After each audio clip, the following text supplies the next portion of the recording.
Hi, welcome to Ask Les. I'm Les.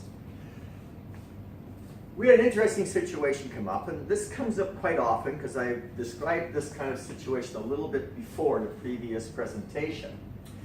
Is a customer had a nozzle from a competitive company that was rated at a particular force and a particular CFM rating.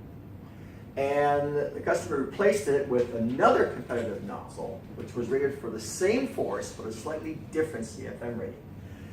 The funny thing is that the force out of the original nozzle, which was a particular value, the force that came out of the second replacement nozzle was actually less than the force that came out of the original nozzle, even though they were rated for the same force.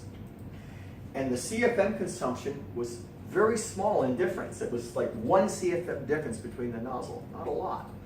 But the second nozzle that they tried, which produced a lower force, even though it was rated at the same force, that CFM was just 1 CFM more. But that extra CFM created a situation where the force was less. Why? Pressure drop. When that CFM, that flow goes through that pipe, you get a certain pressure drop as it travels along that pipe. If you increase that flow even a little bit, that pressure drop is going to be a little bit more. So the actual pressure going into the nozzle is going to be a little bit less than what it would have been in the first nozzle, just because the pressure drop in the first nozzle would have been a little bit less than the second nozzle. So needless to say, they tried our nozzle, which had an even lower CFM rating than the original nozzle, and they got the same force at least, if not a little bit more, than the original nozzle. So what do you learn from this?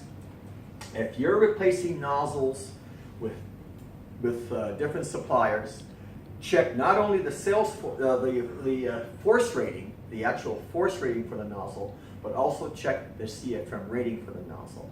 If you want to expect the same kind of performance, your CFM rating should be the same or less than whatever you're replacing.